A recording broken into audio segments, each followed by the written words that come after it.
Oke, assalamualaikum guys, berjumpa lagi dengan UBS TV. Kali ini Bang Fu dan kru UBS TV Kang Sarwo sedang perjalanan menuju Subang, tepatnya di Desa Sidajaya, Kecamatan Cipunagara. Lah, ini kita sudah sampai perkebunan karet yang memiliki sejarah panjang ya guys, dimana perkebunan ini ternyata dulu banyak mendatangkan pekerja-pekerja dari bumi Jawa, bumi Ayu, Sirampok, Tonjong. Terbukti ya guys, banyak keturunan Jawa yang berasal dari Brebes Selatan atau Tegal yang masih berada di sana, bahkan menjadi kepala desa guys. Nah, ini kita sudah sampai ke kediaman tokoh Subang yang kita tuju ya guys, Bos Urip Suprianto, tokoh pengusaha yang besar di Jakarta namun berasal dari Sidajaya Cipunagara ini kan. Garut Timur. Serius? Saya orang Garut Timur ini. Makam Dawa. Ya, ini Mas Nanang Kades Sidajaya ya guys, yang ternyata mbahnya itu orang makam Dawa Garut Timur, di mana Garut Timur Bang Fu juga berasal dari Garut Timur guys. Ya, ini kita sedang ngobrol ya, santai di teras rumah Bos Urip. Jalur kan kalau dari sini kita lihat sini mas, keren nih mas, ini mas. Ini mas ini. Iya. Oh masuk ya. Oh keren ya mas ya. Iya betul. Oh, rencana ini dua jalur. Dua jalur Boulevard lah ya. Ya artinya kan ya, ini rencananya akan dibangun jalan dua jalur ya di Desa Sidajaya ini, sehingga akan menjadi lebih lebar dan dua jalur ini mirip dengan boulevard. Dan ini Bos Urip menunjukkan keakraban dengan warga setempat. Dan ini kita udah sampai guys di cagar budaya Jembatan Lori peninggalan Belanda yang sudah direnovasi juga ya, ada gapura oleh Bos Urip ini, dan rencananya akan lebih dikembangkan lagi sebagai tempat wisata agar orang-orang Belanda bisa hadir di jembatan ini guys, peninggalan nenek moyang mereka. saya akan woro-woro di Belanda sana bahwa ya kan ada leluhur kita di sana. Ya artinya ngomong leluhur kan bukan cuma di sini. Nah, ini guys, kita masuk melewati gapura untuk menuju ke jembatan, dan relnya masih utuh guys. Relnya masih utuh, dan ini besinya konon didatangkan dari Philadelphia, Amerika, yang tentunya besi baja murni dengan kualitas tinggi ya guys. Nah, kita setelah dari jembatan Lori yang merupakan cagar budaya, kita naik odong-odong ya guys. Rame-rame naik odong-odong ini. Luar biasa ini. Dan ini sampailah ke jembatan gantung penghubung antara Kabupaten Subang dan Kabupaten Indramayu yang diresmikan oleh Menteri PUPR saat itu, Basuki ya. Ini jembatan yang luar biasa melintasi Sungai Cipunagara ya. Nah, ini luar biasa kepedulian pada pedagang kecil. Es krimnya diborong ini guys oleh Bos Urip. Kita santai rehat sejenak sebelum nanti kita ke Haur Gelis untuk makan bakso. Lah, ini kita sudah berada di Haur Gelis ya, Haur Gelis. Ini udah masuk Indramayu guys. Indramayu, kita makan bakso di Bakso Pak Kliwon ya. Kalau lihat namanya Pak Kliwon juga mestinya orang Jawa tuh. Karena yang mengenal hari pasaran itu adalah orang Jawa. Nah, kita kembali ke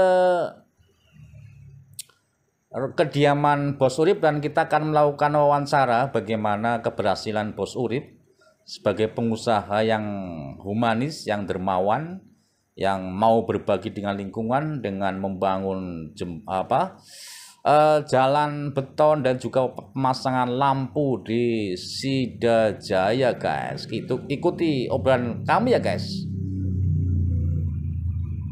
Ini nampak halaman kediaman Bos Urip yang di Sidajaya Cipunagara ya guys. Ini merupakan peninggalan dari bapak beliau yang kemudian dibangun.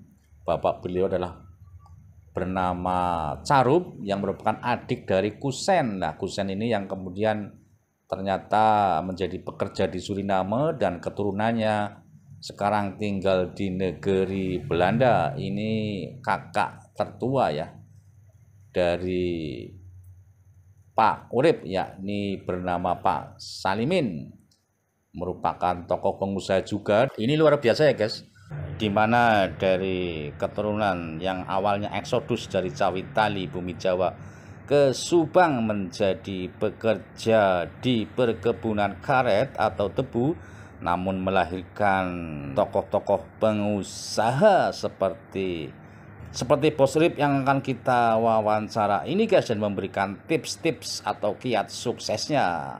Inilah obrolan kami guys. Oke, bertemu lagi dengan podcast UBS TV, masih bersama saya sebagai host Bang Fu, pemilik channel Bang Fu Story. Bersama saya perkenalkan ya, Bapak Urip Suprianto ya, tokoh pengusaha dari Subang, kemudian berusaha di Jakarta dan seluruh Indonesia. Ada hal yang bisa kita ulik dari beliau terkait dengan kisah sukses beliau, kemudian kepedulian pada sekitar, yang saya yakin bisa menginspirasi pemirsa semua. Oke, Pak Urip bisa dijelaskan kepada kami bagaimana dulu Pak Urip memulai usaha sehingga seperti sekarang. Tentunya kan melalui proses-proses yang ya artinya namanya orang berusaha kan pasti ada proses yang dilalui, jatuh bangun dan sebagainya. Awalnya bagaimana nih? Ini awalnya apa jatuh bangunnya nih Mas? Ya awalnya, dan kemudian apakah pernah mengalami jatuh bangun apa lancar-lancar saja gitu kan? Enggak, pasti lah. Pasti ya kan. Jadi memang awalnya memang kami itu berkeluarga 6 orang ya. 6 orang itu pertama laki-laki, perempuan, empat perempuan. Keenamnya adalah saya laki-laki. Oh iya iya. Nah, kakak-kakak saya itu duluan ke sana bahwa saya ditinggal waktu SMP di sini. Waktu SMP orang tua meninggal. Enggak, tinggal sama mereka, kakak-kakak saya ke Jakarta. Saya di sini hanya sendirian. Nah, sehingga setelah selesai SMP itu kami ditarik di Jakarta, disekolahkan Jakarta dan sampai hari ini. Oh, iya, iya. Dan alhamdulillah kakak-kakak saya di sana usaha Mas ya. Usaha ya, kemudian ya saya belajar. Belajar ya. dari kakak gitu ya. Belajar dari kakak-kakak ya kan, kemudian karena saya sekolah, kuliah ya alhamdulillah ya ada keilmuan situ. Jadi artinya bisa dikombinasikan antara pengalaman ya kan, teorinya Mas ya. Nah, sehingga ya pelan-pelan Mas ya kan, ya alhamdulillah Mas sampai hari ini Mas ya kan? Gitu loh Mas. Begitu singkat ceritanya, kurang lebihnya seperti itu. Kemudian gini, kalau boleh tahu, kalau boleh ceritakan ini ya, di bidang apa Pak Urip usahanya? Saya di bidang transportation shipping company Mas di kapal. Ya kan? Kapal dan untuk transportir BBM Mas. Transportir BBM ya. Betul. Ke dalam negeri atau ke luar negeri?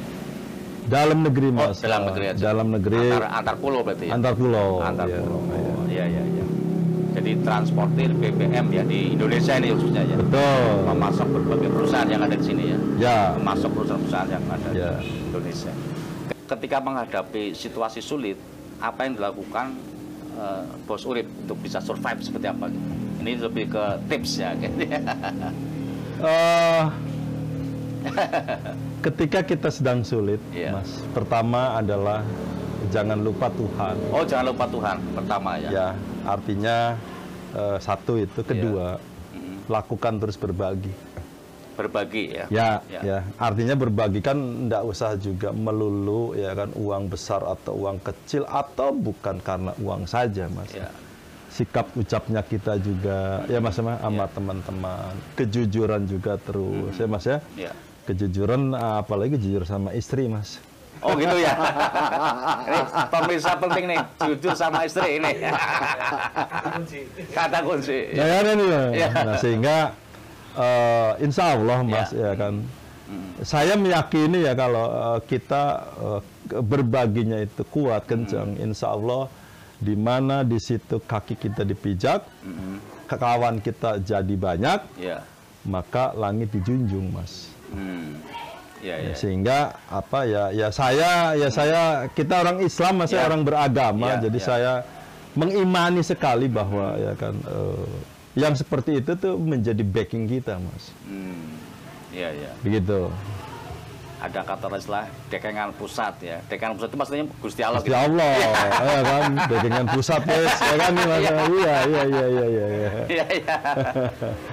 Ya ini pemirsa menarik sekali ya bahwa tadi disebutkan pertama adalah apa ya tadi iman, kemudian kejujuran itu sangat penting. Nah menghadapi era sekarang nih di mana ada pengaruh ini nggak efisiensi yang dilakukan oleh pemerintah sekarang terhadap bisnisnya khususnya Bos Urip itu ada nggak? Ini agak ke politik ya. Kalau kita skip ya nggak apa-apa. Nanti kita edit. Ya, siap. Jadi kan berbicara hari ini adalah pemerintah baru Mas. Ya. Di mana pemerintah baru Pak Presiden menyampaikan ya kan kita semua ya kan seluruh kementerian dan badan itu harus ada efisiensi. Ya Mas ya. Nah sehingga bagaimana kita mempunyai kiat-kiat terhadap arahan-arahan Bapak Presiden khususnya untuk kita bisa penghematan. Nah tentunya kalau penghematan ujungnya memang itu kan bicara mengenai hulu Mas ya. Nah sehingga kalau hulunya saja penghematan berarti bagaimana hilirnya? Nah artinya bahwa di situ ya kan masuk kiat-kiat itu harus bagaimana kita? Ya tentunya Mas ya kan dalam hukum ekonomi harus kita ikat pinggang. Ya Mas ya. Berarti ikat pinggang bukan berarti harus pelit ya. Ya Mas ya. Jadi artinya ada pos-pos mana yang skala prioritas mungkin. Itu ya Mas ya. Mungkin itu Mas gitu. Karena kalau bicara penghematan kan banyak Mas metodenya kan ya Mas gitu. Kayak kemudian tentang ini dikenal Bos Urip ini kan suka berbagi ke utama daerah asal sini ya, Subang, Cita-Cita.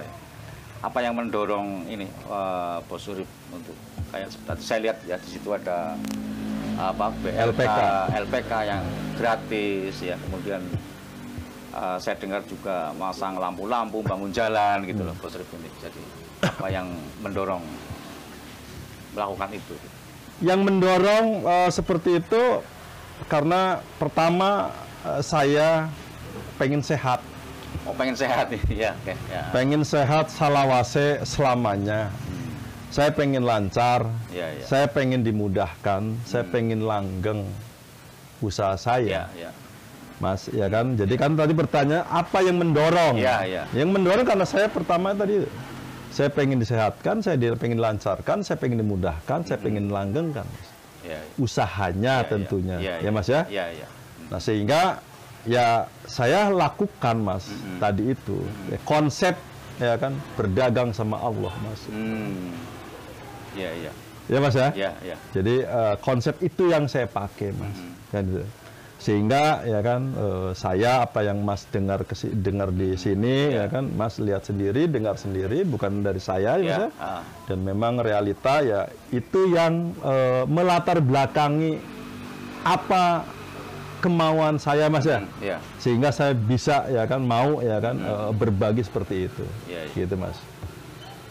Jadi teman-teman semalam banyak ngobrol dengan beliau, memang banyak nilai-nilai spiritual atau religius yang Bang Fu juga terima ya terkait dengan perjalanan beliau Bos Urip ya, tentang kepedulian, tentang bagaimana memberi manfaat ya kepada lingkungan ya. Jadi semata-mata itu ya karena panggilan gitu ya, panggilan dan bahwa usahanya lancar itu kan bonus ya, bonus dari betul Mas, iya. Ya, jadi tidak ada misalnya bangun ini supaya mau nyalon gubernur atau bagaimana gitu ya. Alhamdulillah. Walaupun dikenal banyak orang gitu kan di sini kan. Ya artinya kan kalau CS-nya KDM. Iya. artinya kan kalau bicara begitu kan apa yang kita berbuat pasti popularitas Iya. ya kan atau elektabilitas itu mengikuti. Iya, iya. Ya kan, tapi itu enggak untuk kepentingan saya secara politik tidak, karena memang saya artinya bukan tujuan untuk supaya populer, supaya terlihat populis, bukan kan? Bukan. Itu utamanya kan. Insya Allah bukan. Adapun itu kemudian ada, itu kan kembali kan, itu kan sesuatu yang mengikuti. Gitu. Ya. Ya minimal kalau saya berbuat begini, ada teman-teman umpamanya jenengan ke sini, saya enggak malu gitu. Ya Mas ya, saya enggak malu kan gitu. Oh ternyata ya kan bukan cuma sama uripnya doang kan, itu rezekinya. Saya menikmati lah kira-kira begitu. Teman-teman datang ke sini, teman saya dari mana saja, ya kira-kira saya nggak malu. Ya, Bang Pu lihat sendiri ya, selama saya semalam tinggal di sini, berarti hampir sehari nih tinggal di sini, banyak tamu yang datang ya, bahkan ketemu orang dari Kaligadung, ya dari bahkan pembantunya aja orang Tonjong, Karangjati. Masaknya Sunda. Luar biasa ini ya, tamu itu semalam banyak sekali tamu nginap di sini. Jadi menginspirasi kita semua tentunya ya untuk bagaimana berusaha itu tidak sekedar menumpuk kekayaan gitu ya. Betul Mas. Betul. Tetapi bagaimana kita mau berbagi kepada yang lain, bermanfaat pada yang lain. Kata agama yang saya tahu khairunas anfa'uhum linnas gitu ya. Sebaik-baik manusia adalah yang bermanfaat untuk orang lain. Untuk orang banyak. Ya. Itu ya. Ya siap Mas ya. Ya, jadi ini luar biasa, patut kita contoh untuk khususnya generasi muda dan yang inti adalah bagaimana tadi ya berbisnis itu dengan tadi berbisnis berdagang dengan Allah gitu ya. Dengan cara tadi berbagi tadi itu kan. Ya Mas, ya Mas ya. Ya. Ya mudah-mudahan obrolan ringkas ini bermanfaat untuk semua. Amin. Khususnya permisa dimanapun dan janganlah kita itu semata-mata mencari dunia, tapi jangan melupakan akhirat kan itu ya positif. Ya. Betul Mas. Ya. Kejarlah akhirat, dunia akan mengikuti. Oke, obrolan singkat ini terima kasih Pak Urip telah menerima kami juga yang datang dari jauh dari Bumiayu. Mudah-mudahan kita bisa bertemu lagi dalam kesempatan tentunya dengan obrolan lain ya yang lebih asik begitu. Oke, kembali salaman. Siap, baik. Bang Pu, terima kasih ya. Nanti sering-sering datang ke sini. Insyaallah. Karena ini juga desa wisata ya kan ya, semoga saya berharap desa ini dikunjungi satu hari 200-300 orang. Amin, amin. Kenapa? Ya kan biar apa? Biar pada belanja di sini. Ya. Terima kasih. Oke. Ya, makasih. Oke, demikian tadi perbincangan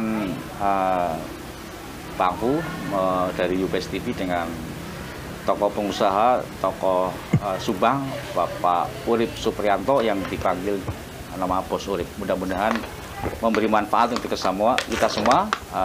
Sampai jumpa lagi di podcast berikut bersama UBS TV.